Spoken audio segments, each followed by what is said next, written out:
Welcome to Spirit Call. I'm your host, Jeni, and this is the podcast where I share all about my experiences as a psychic, medium, tarot reader, numerologist, and Kundalini yoga teacher. Find all of the information at my website, jeniduranis.com, but for now, enjoy the show. Hi, everyone. It has been 12 days since the release of my last podcast episode, and I want to thank each and every one of you for reaching out to offer me your support, your love, your kind words in what many of you are saying was a brave move on my part to expose the so-called physical medium that I have encountered. So I want to start off by saying that the support has been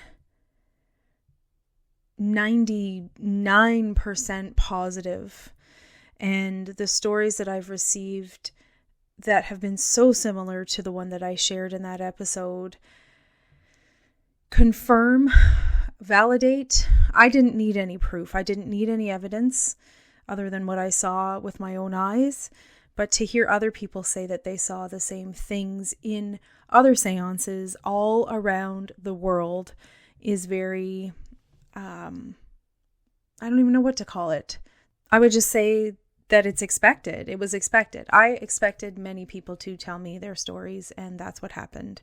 So thank you to all of you that were also brave enough to message me anonymously. At the moment, I am not going to be sharing any of those stories. Of course, I'm respecting the people that messaged me and said that they have to remain quiet because of the backlash. And this is another thing that I did expect, was that many people would attack me, like I said in my last episode. 99% positive. Only a few comments and messages that I have seen. Now, that doesn't mean that there isn't a whole pile of stuff being said about me out there in the internet world. And that's okay. When you're speaking your truth, this is what happens. When you are exposing something fraudulent that is going on within any realm, that's what happens. And unfortunately, in the mediumship world, there's a ton of it. And I want to say that part of my reason for not looking more into this person before giving them any time and attention is it's complex. But the main thing is that as a mental medium myself for 9 years now, something that I've always really stayed away from was any kind of stories about fake psychics, frauds. There's always going to be allegations against people. The more famous they become, the more in the public eye that they become, the more allegations there are going to be about whether or not they are truly connecting to spirit and delivering evidential messages, or if they're just a fraud. So you can look up any psychic medium that's famous enough, and you're going to find this. You go on YouTube and you type it in, and there it is. And so I've always stayed away from anything like that because I don't want it to affect my mediumship. My mediumship to me is sacred. It's something that I protect. It is something that is delicate. And I feel vulnerable when I surround myself with topics like that.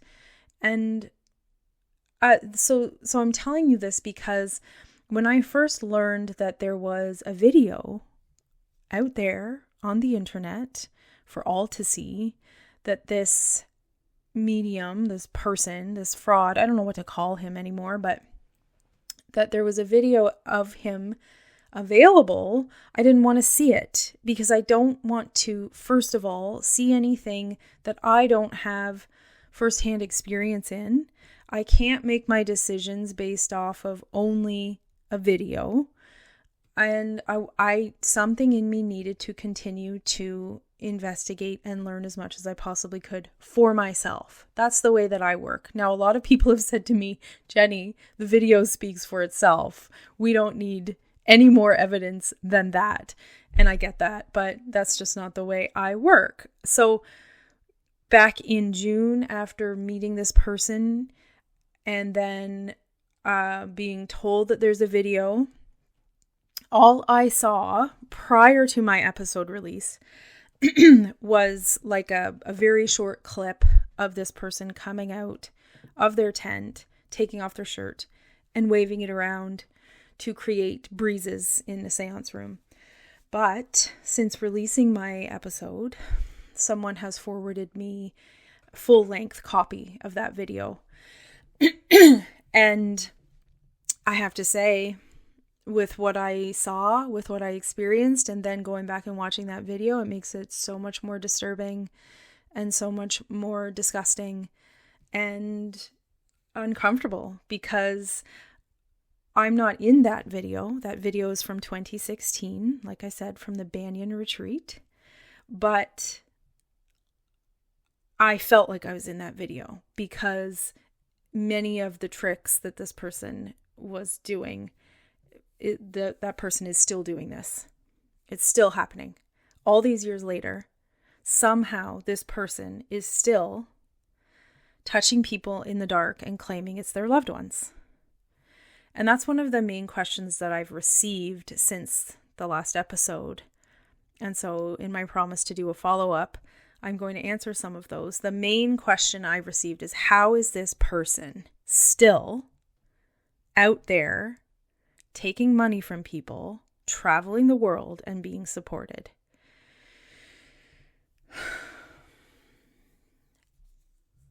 True believer syndrome is real. I think that this person is a pathological liar.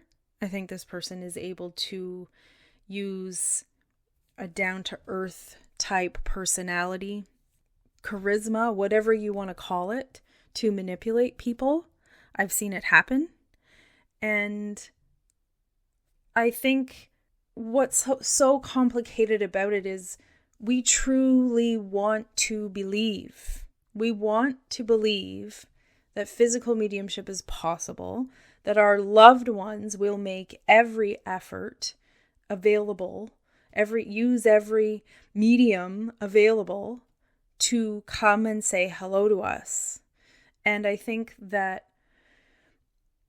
the anticipation that is built up around this person and their seances is huge. For example, when I went to Lilydale in June, when I signed up, I didn't know that the seances were extra. And so I was only able to get in with 2 of the 3 physical mediums in their seances. So I missed this person's seances in June at Lilydale. And when you're around 50 people who are all true believers, who are all already kind of immersed in that world, I don't know how many of them were newbies to this. I was brand new to this scene. So everyone is talking about how amazing it was and how awesome the seances were, and the miraculous things that happened, including precipitation spirit art, which is, I don't want to start getting into what all of these things are, but essentially materializing an image on a piece of paper that when you look at it, it's just a printout. It's just a printout of someone's face that the person is getting off of someone's Facebook. And so there's these miraculous abilities. This person seems to have all of these very rare abilities. The anticipation is huge. And so if you kind of already didn't believe, but you're looking at 50 people who are completely true believers and have lost all ability to question, it's easy to be swept up in that excitement and anticipation. And so that's what led me to go to see that person in October for myself. And I have to say, that's where I first felt that the presence of spirit is missing. Something's missing here, but I still continued to give that person a chance, which led me to the conference in Albany. So how is this person still doing it? I think that we have to look at the past of this person. I've met with many people who have met him when he was first getting started. I've heard lots of stories of his beginnings. I've heard many stories of his falling outs with people who, once they uncovered what I know and what I saw for themselves and questioned him, things got pretty scary. This person is a pathological liar. This person is manipulating people, vulnerable people, people who have kind hearts, people who want to help and be included in something special. And I'm not going to say stupid people, because I don't think very many of these people are stupid. Maybe I've seen a couple who I think, wow, that person's not thinking at all. But most of these people are intelligent people. So I think it's just that a story gets perpetuated and people stop questioning. And then lies and stories get covered up and new people step in to continue on the journey with this person. This person goes from group to group, creating drama and trouble. This is what I've heard over and over and over again from all of the people that have messaged me. So I would also like to add that this person hosts a lot of workshops. And in these workshops, like I've said before in the previous podcast, he is speaking about certain things that are true, but coding them in lies so that it makes his seances look real. So when you get to the seance and you see that thing happening, you remember, oh yeah, this is normal. This is what we've been told can happen. And I'm not actually debating whether or not materializations are possible, whether or not an actual hand coming out of a cabinet for you to touch is possible.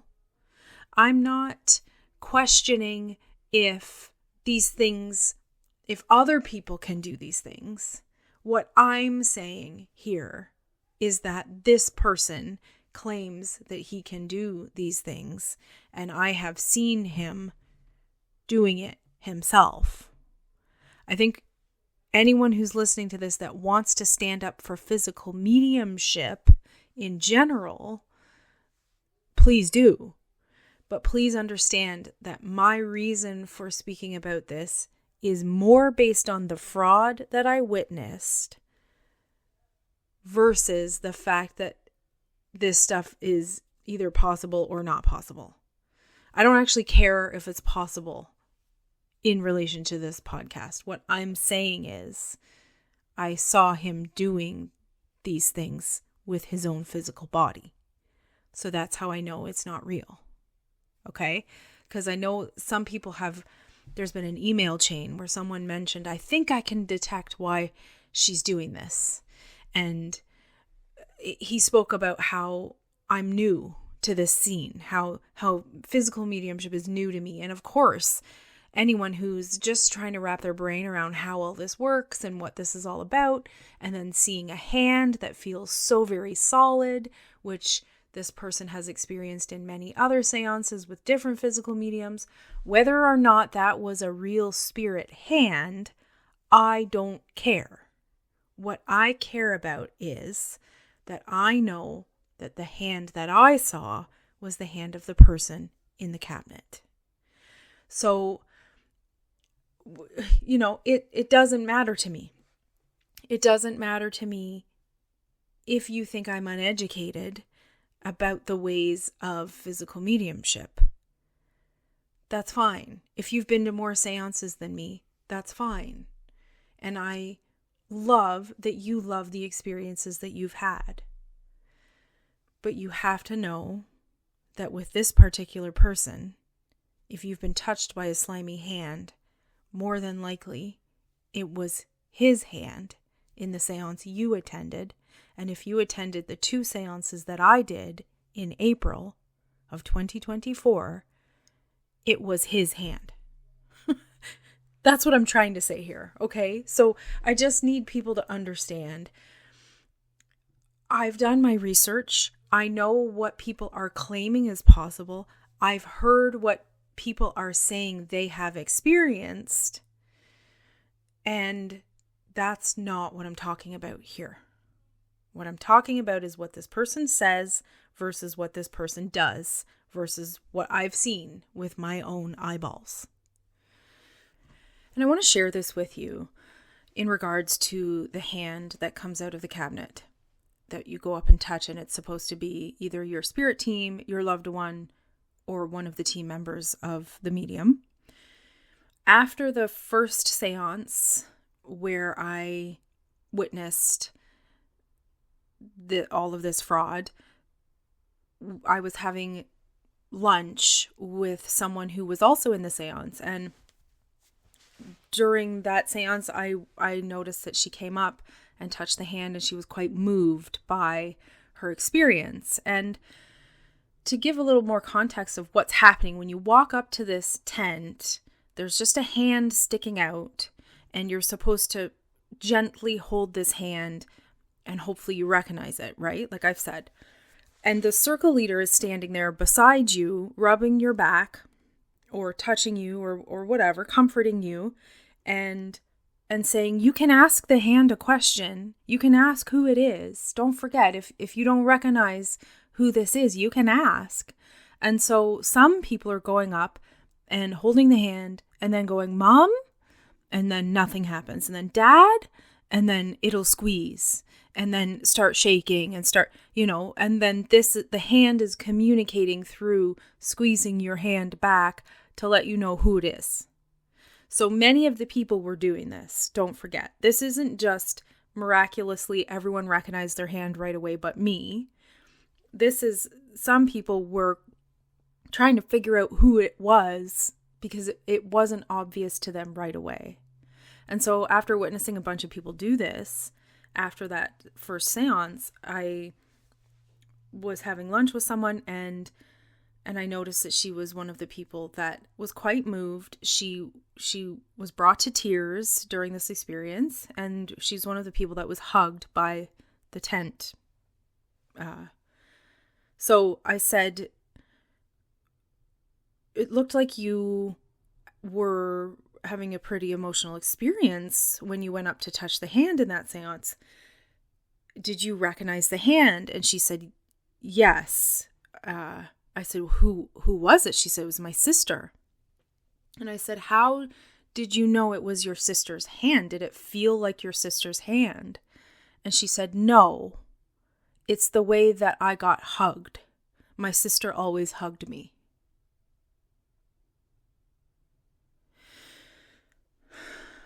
So I think when we're in an emotional state, when our hearts are open and we're being told this is your loved one in spirit because you've been told it is because it squeezed your hand in response to your question, and then when you start to cry and all of the memories of that beautiful person come flooding back in, and all of the times that she grabbed you and hugged you and pulled you close, and suddenly you're being hugged by someone, her brain told her, this is really my sister.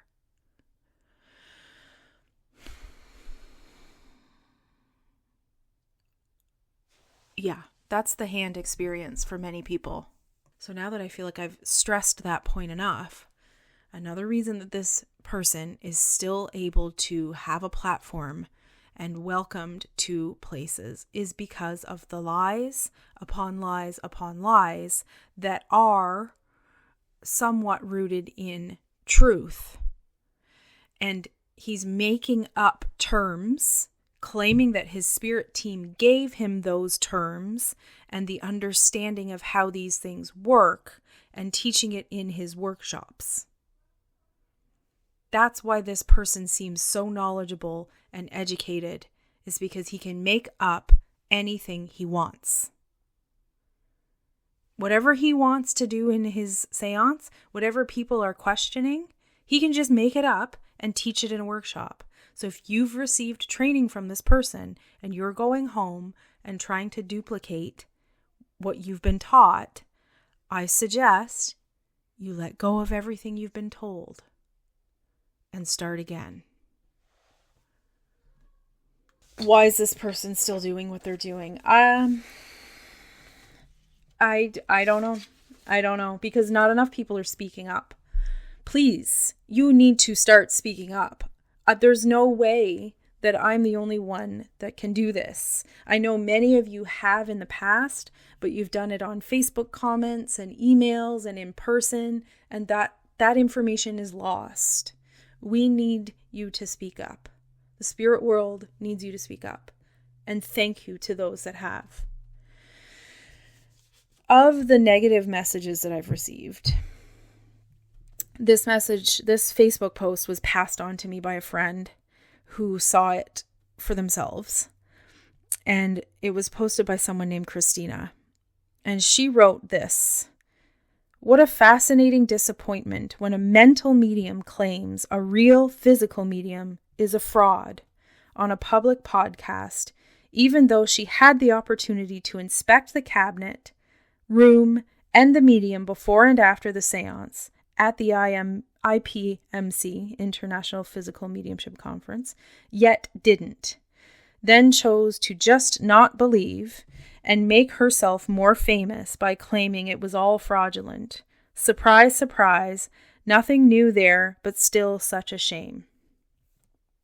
So this, I think, is part of the problem when we don't research, when we don't look into what someone is claiming is fraud. And this is what I'm guilty of in the past, like I said, because I don't want to look at it. I don't want that to be part of my day. I want to be just focusing on the good that I'm doing and that I see others doing. But when we choose not to investigate a claim like this and just believe it, at the time there were 20 likes or whatever, I can't see the comments because it's not a public post, but if people just see that and know there's a podcast and don't go listen to the podcast, then they won't know that I did inspect the cabinet and the chair. And I didn't just choose to not believe. I saw what I saw with my own eyes. I know what I saw. I'm not just upset or confused or not sure of how physical mediumship works. Listen to the podcast. Just listen to the podcast. That's it. So this person is obviously a supporter of the fraud, and these are the things that I think, if we can't have an open, constructive conversation about things, then we're in trouble. And the other thing I've been criticized for is not going directly to the medium after I saw what I saw. And I want to say to you that I do have some regrets. Do I regret not speaking to him directly at the conference? No, because I would have been surrounded by 90-ish people, or probably less, because I know there are other people who saw what I saw, but many of the people would have just tried to convince me that I didn't see what I saw. And one of the things that he will often claim when someone is questioning what they saw is that spirit is playing with your perception.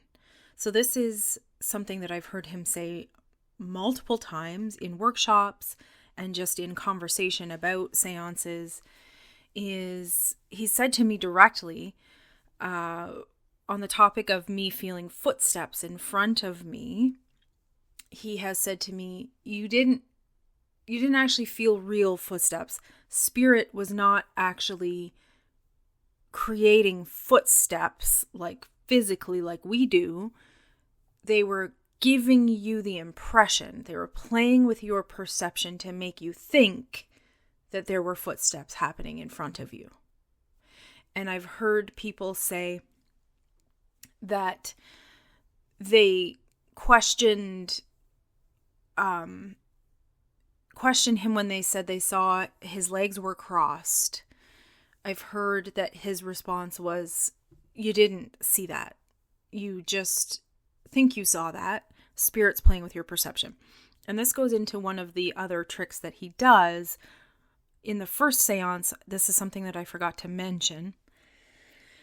He'll do this experiment, so-called experiment. Spirit team will say, we're going to show you that the medium is still in the zip ties in the chair, but come and feel in the dark for their legs. So a volunteer will feel the legs of the medium, and they'll both be there. And then they'll say, okay, in a moment, come back and feel when we let you know. And the person will feel again, and the leg of the medium will be gone. So they're feeling around on the chair. They can feel the other leg, but one leg is missing, and yet the zip ties are still hanging there on the chair. And miraculously, the spirit team has dematerialized the medium's leg. So afterwards, in the seance that I was in, I've seen this happen a few times, but this person who was feeling for his leg said, but I don't understand. Why can I still feel the chair? And I don't know why exactly she didn't understand that it's just that the medium's leg is apparently dematerialized, but the spirit team said, in reality, the medium's leg is still there. We've just changed your ability to perceive that the leg is there.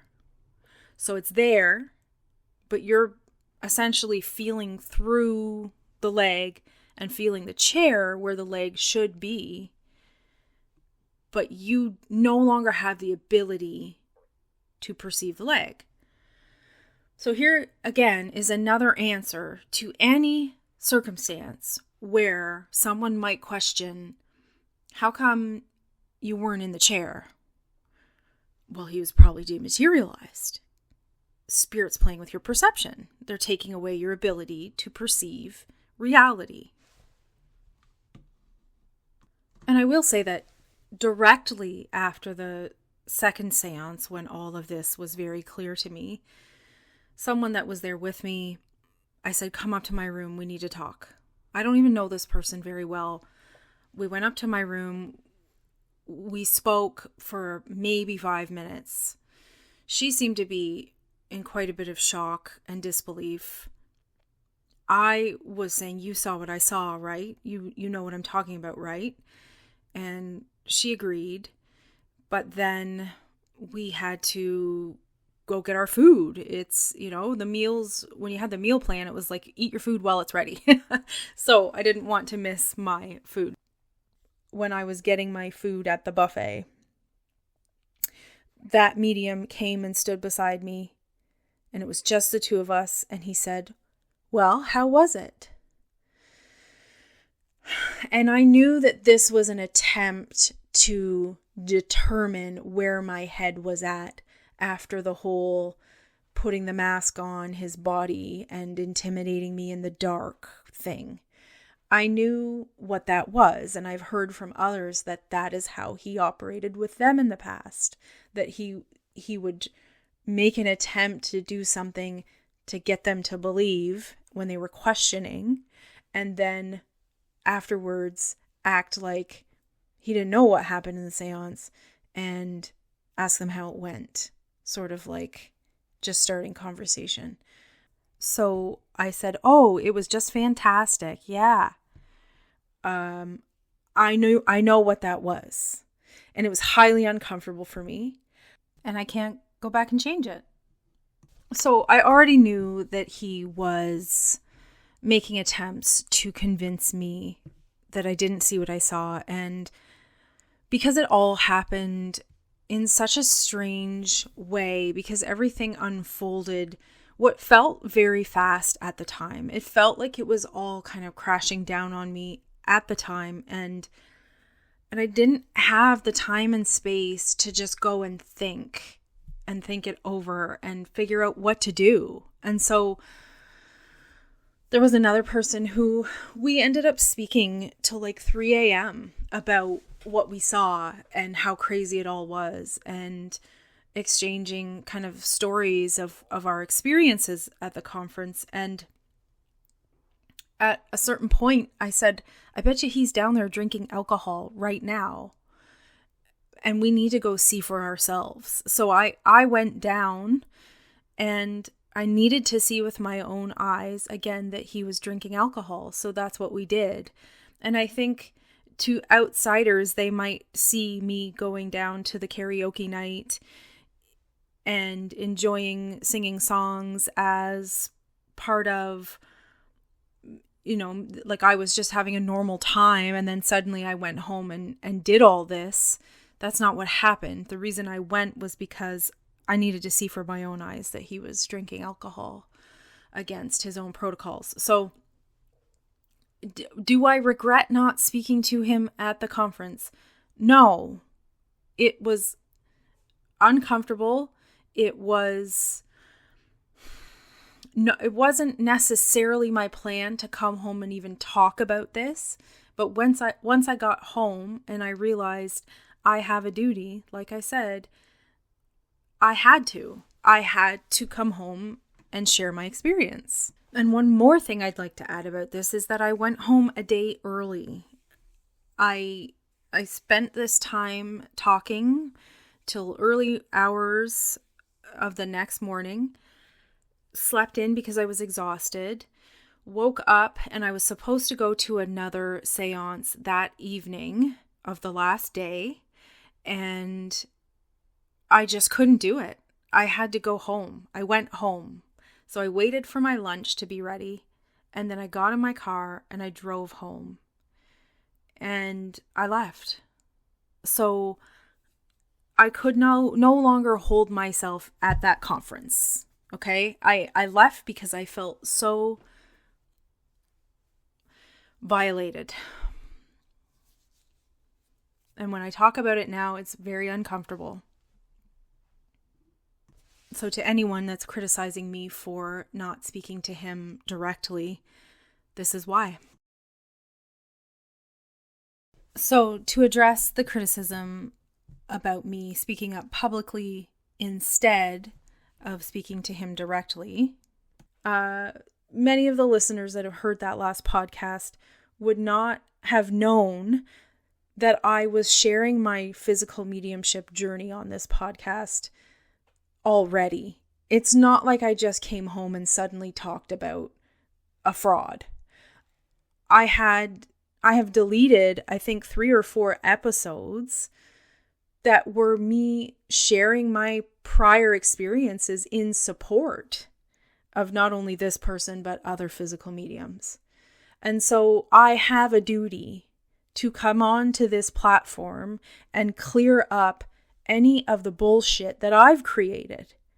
And so I'm not looking for publicity.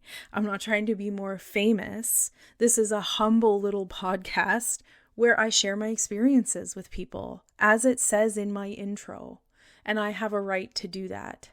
I have a right to speak about my experiences and share my story with people who care to listen. And so, do I regret not addressing it at the conference? Yes and no. Like I said, I gave my reasons why. But I don't think it would have helped anyway, as many people also know. When they have attempted to speak up, you just get ganged up on. So, yeah, I came home as I said on one of my posts on social media before I left, going to a conference. I know it's going to be life-changing. I'll tell you all about it when I get back. That's what I was doing. That is why that episode had to come out publicly, to clear up the mess. So I get it. Newcomers that only know that I put that episode out and didn't get a chance to hear the other ones.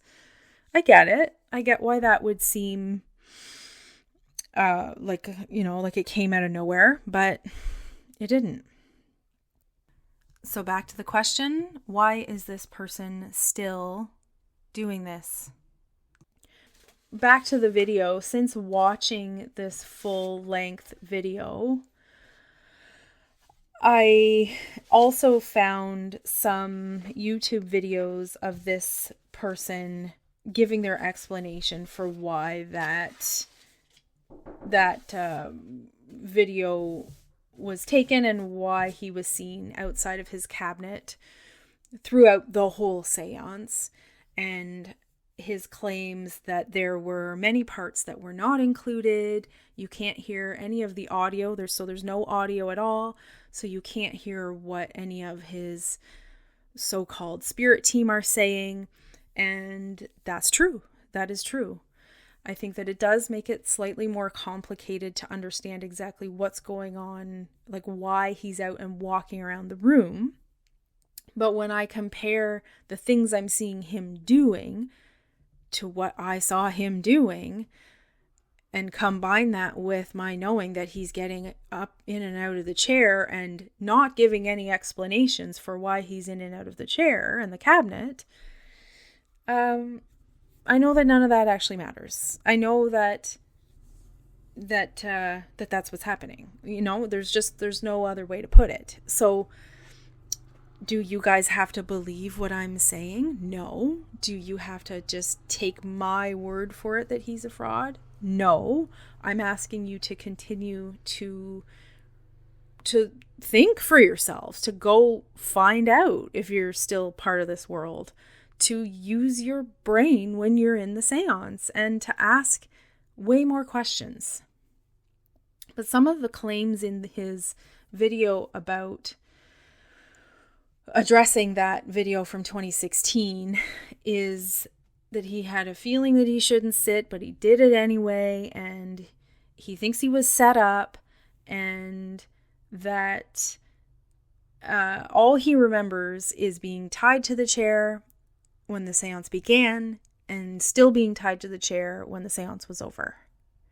And this leads me to such a crazy element to these seances that makes it so much more of a mind fuck when you think about it, that this person can't actually speak to any of the things that happened in the seance because their claim is that they're in a deep trance. It's like their mind is not there. It's not active. They're not experiencing any of the stuff that's happening. And it's sort of like the circle leader needs to be in charge and the spirit team is in charge. And whatever they choose to do during this time is okay. And that medium is completely unaware of all of it. So can't actually speak to William, the scary Halloween mask head, or the slimy hand that looks exactly the same over and over again, or the fact that the chair is empty every time the tent moves forward to hug somebody. This person couldn't have answered any of my questions anyway. And he would probably say, I'll go back and ask my spirit team next time I sit. So how fucked up is that? How fucked up is it that whatever happens, he has to go back to the spirit team and ask them? It seems logical. We all just accept that if this person is pulled into a deep trance, they're not going to remember. So why would I be talking to him after the seance anyway? Why would I? Another thing I want to mention is he'll say at the beginning of the seance, don't ask me any questions about phenomena or talk about certain types of phenomena from here on out, because my mind will be too active and it'll interfere with the energy. So on the one hand, there's this, how come you didn't ask questions? How come you're not, speaking to me? And then on the other hand, we're all told, pat me down, put me in the chair, and don't turn on the lights, and stay in the dark, and make sure you sing, and make sure you do what Spirit's telling you to do, but don't talk about phenomena. So I don't know what we're supposed to do there. We've been told not to talk about it. And then, like I said, at the end, he doesn't know what happened anyway. So what's the point in talking to him? We're all supposed to pretend he doesn't exist during this. It's like he doesn't exist. So I think that, of course, my story and the video from 2016 do line up perfectly. You would just have to trust me and believe that I didn't see the whole video before recording this episode. The video is actually a little bit more disturbing, I would say. I think that the addition of the Halloween mask is pretty disturbing and scary, but the touching people in the dark is much more present in 2016. He's taking people's hands and putting them on his naked body. And trying to make them think that it's a spirit. And I just want to say, it's very obvious that this person is not walking around in a trance state. This isn't what I heard him say in one of his videos addressing the video, trance puppetry. He said it's trance puppetry, where instead of Spirit doing it, Spirit controls his body to make him do it. But I've never heard him talk about this in any of his workshops. So I think he threw that out there, created another term, called it trance puppetry. Everyone's like, oh yeah, that's probably a thing. And back to seances. Off we go. So it's clear in the way that he's walking and calculating his next moves in this video that he's not in a trance. He's not being controlled by Spirit to take off his clothes. At one point in the video, he's wearing just a loincloth as it's described. So like a t-shirt wrapped around his waist. You can see his butt cheeks. Spirit is not going to do that. I'm sorry. Spirit is not going to make you take off your clothes and get people to touch you in the dark. And this is where another part of the programming, back to this Christina chick who says a mental medium says a real physical medium. Another thing that he has claimed in his videos is that mental mediums can't speak to physical mediumship. Essentially, if you're a mental medium, please don't try to understand. You don't know how this works. You don't know what you're talking about. There's a lot more going on with physical mediumship than you're aware. And so, yeah, thanks for your opinion, but it's essentially wrong because you're uneducated, because you don't know what you're talking about. And I don't know. I think I've done my research. I've got a whole pile of books that I've read. I've listened to hundreds of hours of interviews. I've done a shitload of research. And as I've said before, I've put myself through the process of sitting, asking Spirit to show up, and seeing what happens. And Spirit has showed up, but they've never made me take off my clothes and make people touch me. So yeah, if this physical mediumship thing is real, and there's many possibilities of Spirit coming to say hello to us in these seances, I obviously don't know everything, clearly. But I know enough to say what I saw was fraud. So I want to mention how also fucked up it is that in these seances, all of the seances that I've been to with all of the physical mediums, the protocols are pretty straightforward, like across the board, the same.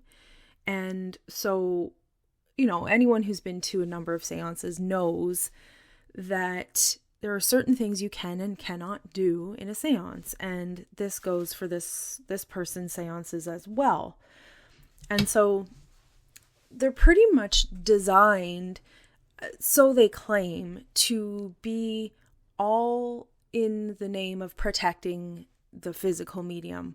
So if ectoplasm is being extracted or coming out of the medium's body, and then spirit is molding or stepping into that ectoplasm, this person, like I said in the last episode, has told us it's an extension of his nervous system, and his life force energy is being used, and you have to be very careful not to move around, make any movements, any like large gestures once the seance starts. So again, just imagine we're all sitting in a circle, hands in our laps or holding hands in the dark. We are told we're not allowed to extend our legs. We are not allowed to touch anything that touches us unless we have permission from the spirit team. So, like, if a hand comes and touches you all over your head, your back, your shoulders, holds your hands, you are not allowed to extend your arms or your hands to feel in front of you. If a trumpet comes and rests on your head or in your lap, you have to just not move.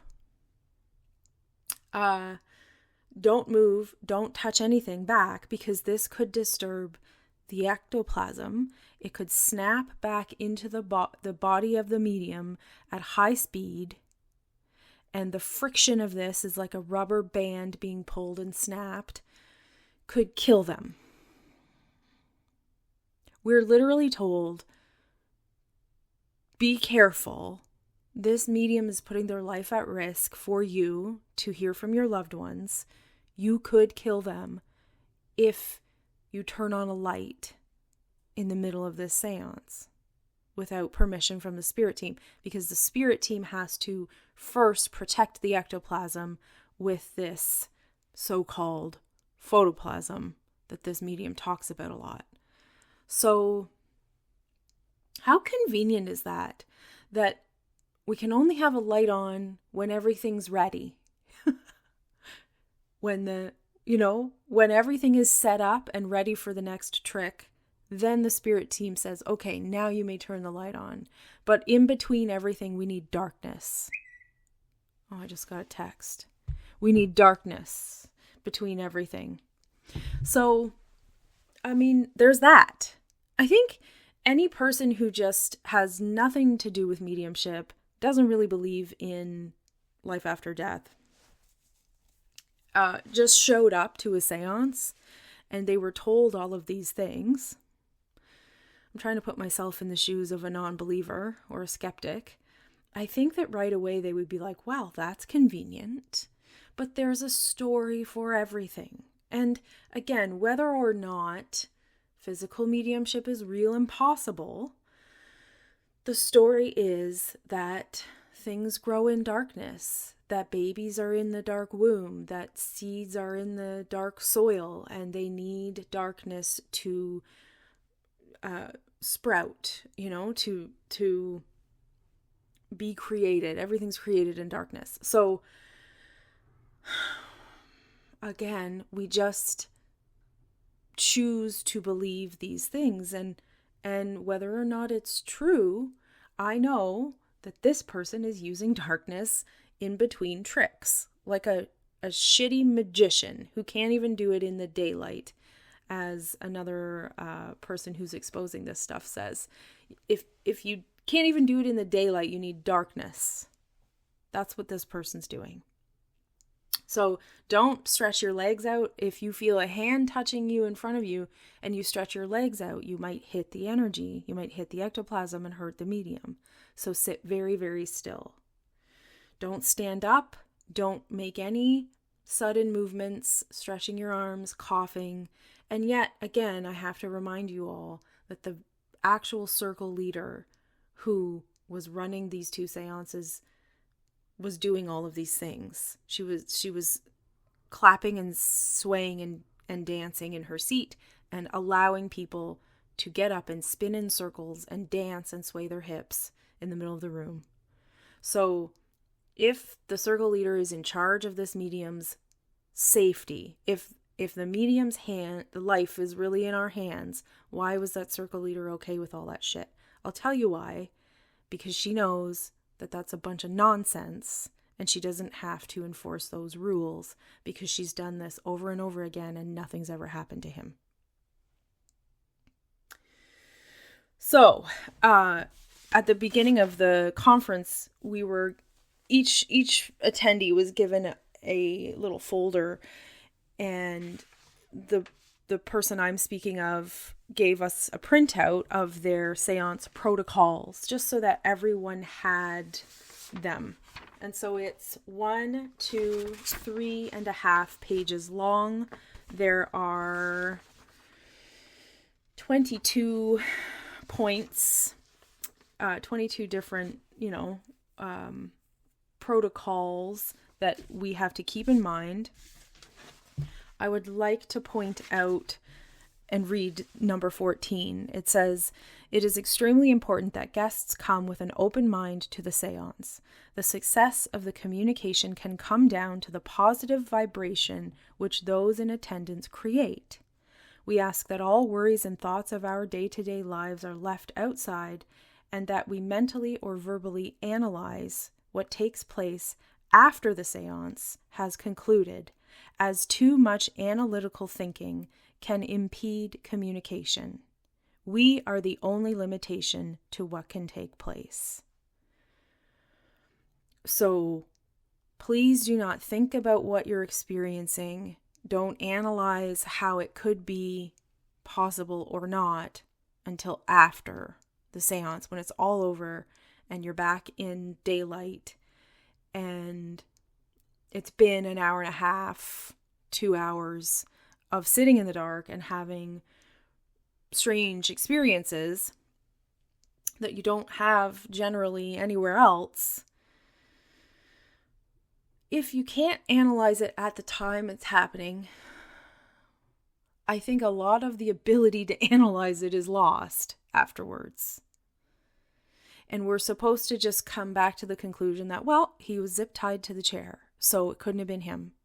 And all of that stuff was super cool and loving and kind and felt like spirit to me because of what I've been told spirit feels like.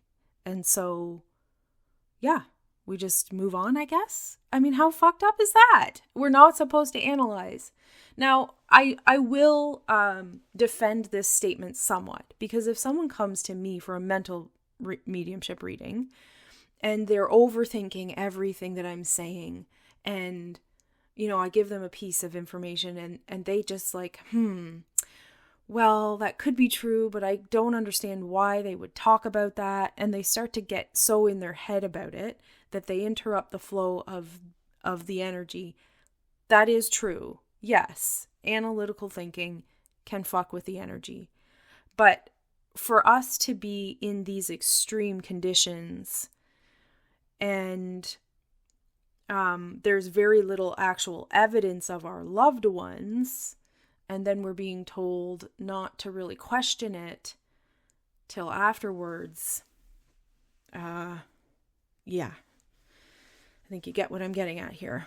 So come in with an open mind. Don't question anything till after. And then again, another point I really want to stress is the no alcohol 24 hours before a seance. No alcohol or drugs. Yeah, number 4, individuals attending a seance must not use any unnecessary drugs or alcohol 24 hours before attending a seance. Why is it okay for this person to be drinking alcohol before seances? Why? Why are we okay with that? If we're not allowed to drink alcohol, how come the person who's putting their life in our hands is allowed to drink alcohol?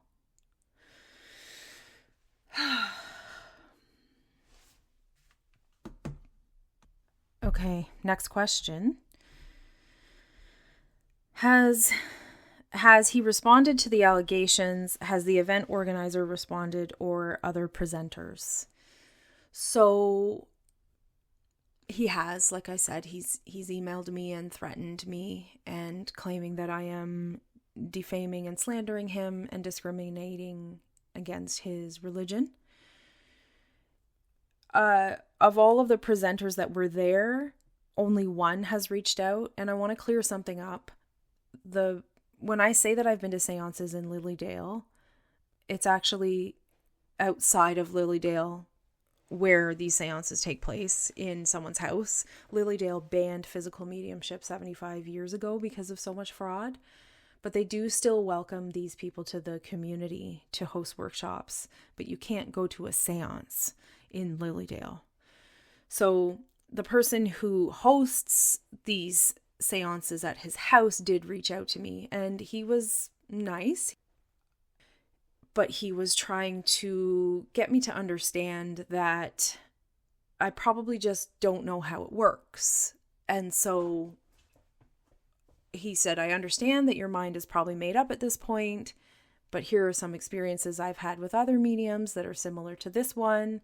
And for a long time, he was a skeptic and didn't believe in certain phenomena that he was experiencing. And so he can completely understand where I'm coming from.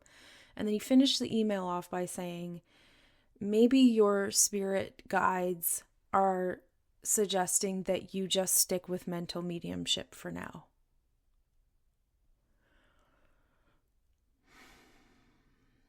This whole theme of you're just a mental medium, you don't know what you're talking about, physical mediumship's probably way too much for you, just be a little baby mental medium, just stay where you are and keep doing what you're doing. Don't try to expand and grow, don't try to learn more, it's not working out for you. So that's a response that I've received. I've had lots of people who are connected to other physical mediums, public physical mediums, that I can't actually speak about whether or not they are actual physical mediums or not. I've had many people reach out to me who are either on one side or the other. There seems to be this very clear, I'm either in support of this person or this person. And what I've noticed from day one is how much drama and backstabbing and fighting and what's the word? I can't think of the word right now. Competition between these so-called physical mediums that there is. It's unreal. For a group of people, for a community that is supposed to be doing miraculous things on behalf of the spirit world, you would think that they would be nice people. And I've just seen drama, fighting, backstabbing all over social media, everywhere. And so that's a red flag in itself as well. Like, just pay attention to the lives outside of the seances. And I've always held the belief that you don't have to be a good human to be a medium. I think that spirit will take the opportunity to say hello to us. If say there's, the only option is this egotistical asshole in a small town that is interested in mediumship and is somehow able to connect with spirit. If he's the only option to get a message to someone who is grieving, I think spirit will take that opportunity. That seems to be my experience. That you don't have to be a good empathic, loving, kind person necessarily to be a medium. And so I've always, when I saw all of the drama around this community over the last 10 months of my life, I've said, well, I guess they just have an ability and aren't perfect people. You know, you don't have to be perfect for spirit to work with you. But it's crazy how many people have reached out to me to say, I'm so happy you're exposing this person because this other person is completely genuine and I support them and not this person. And yet there's other people that say the opposite. And so I've heard allegations about everyone at this point that I'm not going to share here. But if everyone is scrambling to sort of latch on to the one that they most believe when someone else is being exposed and trying to get me in their clutches and pull me over to their side because I'm speaking the voice that they want me to speak, that's also fucked up. I think the amount of people that messaged me that are in support of someone else that really want me to be on board with them is also crazy. And I just want to say that's not going to work. I'm never on anyone's side. I'm on the side of truth and spirit. So please stop emailing me if that's your intent.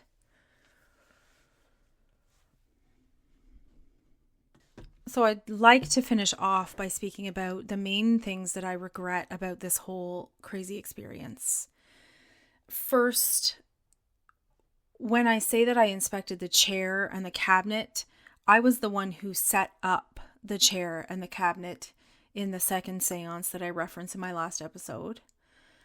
I did not open up the pillow that was attached to the chair. And when I was walking away, I noticed that the zipper on the pillowcase was at the top, and I could have easily opened it up and put my hand in there, but instead I just squished the pillow up. So that's regret number 1. Regret number 2 is that I didn't search the area of the room behind where the circle leader was sitting. There was a whole kind of like separate space behind there where there was a bunch of stuff piled up. One of the other mediums that was using that room, his cabinet was stored over there during these seances. And so some of his things were in there. And then I believe there was like a little kitchenette area and a countertop area that I don't think anyone went in. Nobody was searching that. So I regret not going over there and poking around. Afterwards, when I got home and I was going over my thoughts, I remembered that behind his cabinet was what appears to be closet doors, and he was set up in front of that. I didn't open up those doors to see what was inside of there. And my last regret, I would say, is not just reaching out and grabbing his fucking arm and pulling him out of the cabinet and turning on the lights and letting the photographer take pictures of him with this Halloween mask. That would have solved a lot of problems here.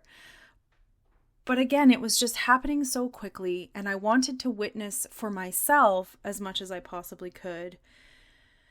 And I didn't want to interrupt his process and not thinking about the future of coming home and just sharing my truth and how, you know, of course the claims are that I have no proof. I have no proof. So that would have been my proof, but it is what it is. There's no going back at this point. So I want to hear from you. What would you have done? What do you think I should have done? What questions do you have for me at this point? And I have to say, I still have not shared all of the things that I've experienced. There's still fucking more. There's still more. I didn't speak about any of the other drama that was happening at the conference. I didn't speak of any of the other incidents. So I won't be doing a follow-up on that. But what do you want to know? What questions do you have? You can also type in the person's name on YouTube and see the videos that he's put out in response to the 2016 video, catching him in the act. If you would like to see that video, please message me. I can send it to you. And just see for yourself. Just get a feel for yourself. The videos are pretty cringy. There's one that's like 40 something minutes long of him answering questions and giving his explanations for things that are ridiculous. And we won't really know. I wasn't there in 2016. I don't have the full story. I don't know what the motive was for filming him and catching him and whether he was set up or not. But what I do know is that he's a fraud. So yeah, this episode is already much longer than I wanted it to be, and I just want to get this out and over with. And because I've received so many messages through Instagram and Facebook, I'm going to say from now on, please, if you would like to contact me about this, email me. I generally don't respond to messages through social media because of so many of the scammers that are claiming to be me. So email me, please, if you have a story to share, if you just want to let me know that you know what I know and we are a team. info@jennyjuranis.com is the email, and we'll see. I don't know if I'm done. There could be more. I will continue to speak the truth of what I saw, and I will continue to support and love those who are still on the journey to learning this for themselves. I have no judgment for those who want to continue on and support this person, but I just ask that you ask for spirit to guide you, to show you the truth, to show you what you most need to see and hear and feel moving forward. And I will always hold all of the people involved with this in my heart. I'm sending love to even the fraud, because I think that a person who does this for a living is a deeply wounded and hurt person, and they deserve some healing energy as well. So that's where I'm at with everything. Thank you, everyone. Thank you so much for the support again, and I'll talk to you soon.